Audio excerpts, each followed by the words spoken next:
Hey, welcome back gamers to another episode of Scrap Mechanic, and today we're going to be continuing on where we left off last time with our design of our really huge land valley crawler style vehicle. Last time we were here I had so many of these shocks on it that it was very laggy, and I heard from other people too that doing tons of shocks on a vehicle is usually a really bad idea. But I think I want to go ahead and try and see what happens if I just go ahead and add on 2 more wheels and see if we get any frame rates at all. It was pretty bad though last time when I was just trying it with these 2 wheels. So I'm not hoping for big things here, but they just did an update recently that is supposed to make things a little more streamlined and improve the overall dynamics of these special parts. So we'll see if it actually works or not. So I guess what I'll do is I'll go ahead and continue from where I left off here. We'll go and hook up the front 2 turning wheels and do a similar shock formation to it, though I think I want to spread them out a little bit more. So here's what I came up with, and what we're going to do is just slap some of these here on the side and add 4 wheels to each of these, and then the entire flat part right there in the center turns on a pivot. So we have one of the bearings in the middle, and then of course each of the wheels has bearings, so it should turn theoretically. Go ahead and finish up this other wheel over here, and I did a similar style to the other wheels.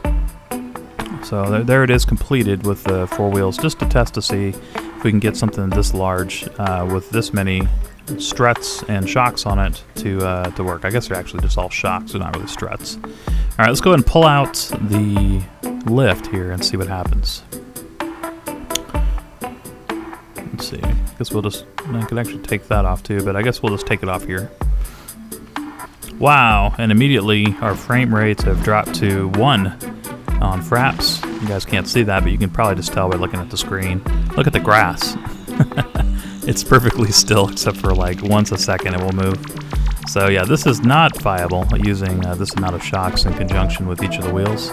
So we got to go a little bit more simple on the shock layout. I was hoping that we could have maneuverability of each of the clusters of wheels, but I think I'm just gonna have to go with like an individual shock on per wheel or per grouping of wheels for anything this big. So I think what I'm going to do in this episode instead is we'll work on making this a little bit bigger as far as the volume goes, and then using a more simple wheel layout. And I'm kind of curious to see if I can actually get something this big to actually move. So I'm going to pull off all these parts here. One thing about Scrap Mechanic, you can't really clean up easily. So anything you make a mess with, you have to work to get fixed out. But we'll go ahead and add these panels here to the side, going all the way around.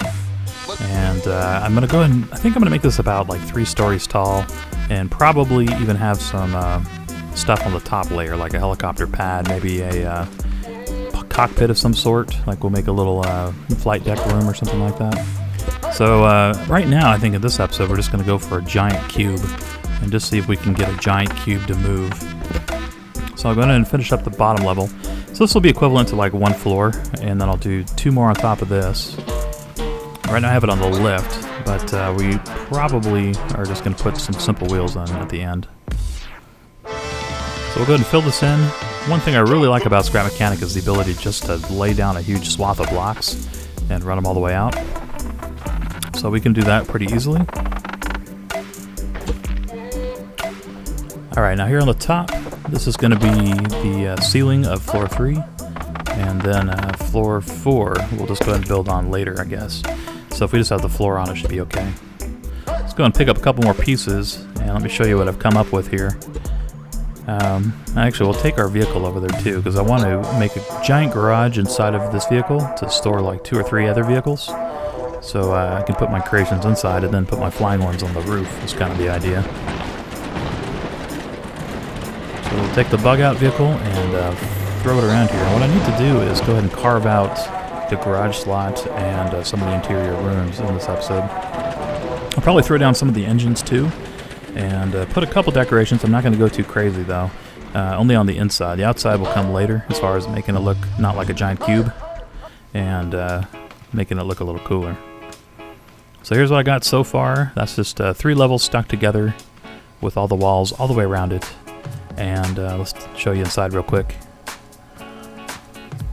So that's just one floor. But now what I'm going to do is carve out the garage bay and make a couple rooms on the first 2 floors. So here's what I did.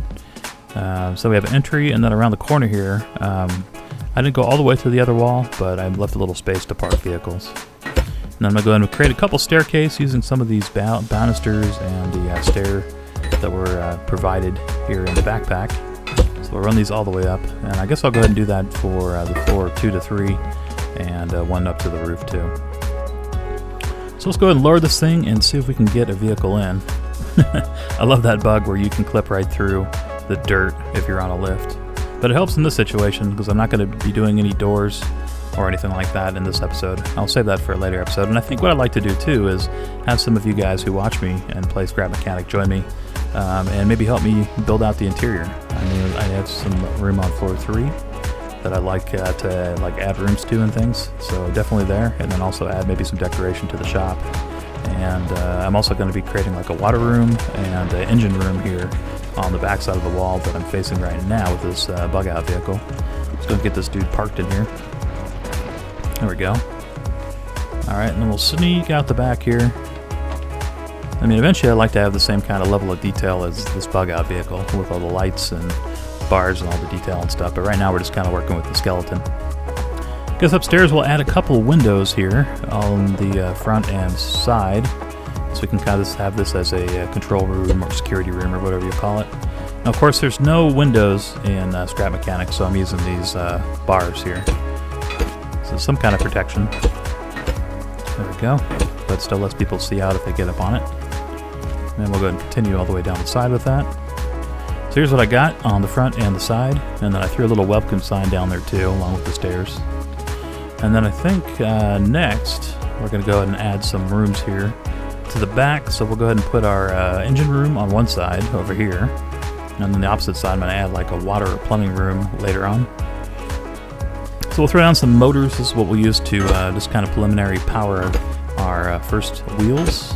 Let's go and throw down 4 to start with. We'll see how that works. And then we'll throw on some, I guess, electric motors too for the bearings. And create a little case here for it. I'm not sure if I'm actually use the electric motors in this episode, but might in a future one. And there we go. So let's go ahead and add on some wheels now, just temporary wheels. I'm not going to even worry about turning. I just want to see if we can get this thing to move. Right now, this is about, on the outside shell, about 39,000 cubes, including these wheels I'm putting on. So that's about, what, 5 times, a little bit more than 5 times as large as a Megabot. And then I'm also filling the interior with walls and doors and all that kind of stuff and other vehicles. So it's going to be pretty heavy, and I'm just kind of wondering if we can even get this thing to roll at all. So we're going to check it out in just a second here. I need to go and run wiring, and I also need to put down the cockpit here in just a little bit. So let's see. I'm going to try this double wheel thing where we have a wheel on each side of the bearings. And we'll see if that works.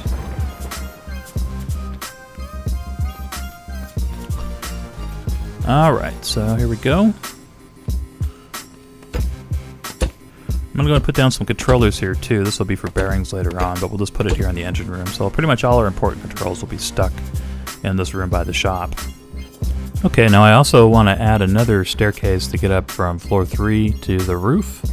So we're going to go ahead and use some of these stair pieces again, and we'll just run them up here on the side. Let's see, that was upside down. We're going to fix that and just stack these. Got to cut out the roof, and in the future we'll probably create a baluster. And I think I'd like to have a helicopter pad or hover pad or whatever you want to call it here on the top of the vehicle when we get there. So here we go. Let's go and clean up this just a little bit. Add that and one more stair instead of that top white tile. They also added a paint tool to Scrap Mechanic. I'm not going to get into painting this thing this episode, but I thought it was a neat addition. It's free, of course, as long as you buy the game, and has a really good variety of colors. I went ahead and threw it in my bar down there, but we're not actually going to use it this time.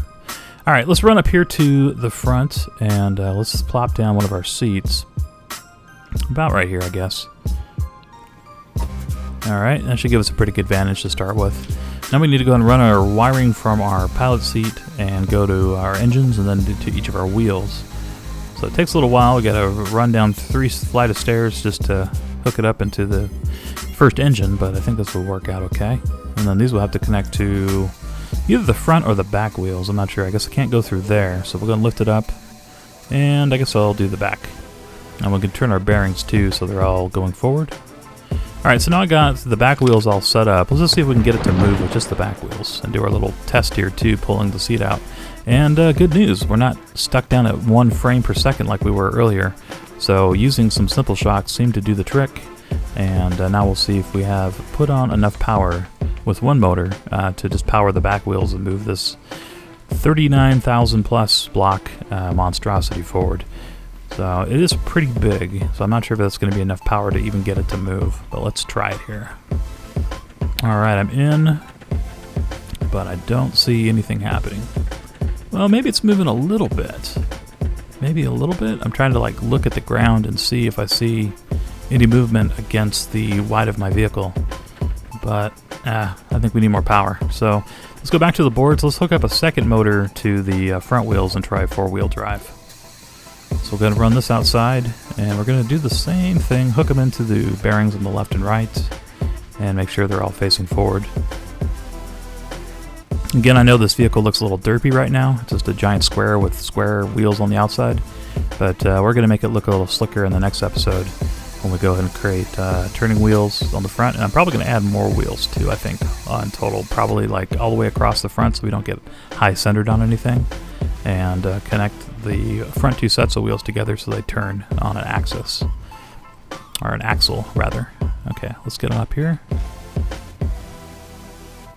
and we'll do the other ones up on the front, and that should at least, I think, give us enough, hopefully, to get this thing rolling forward.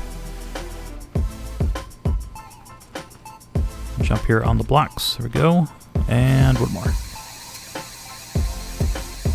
Make sure that when you connect up your wheels to your controls that you make sure the bearings are going the right way.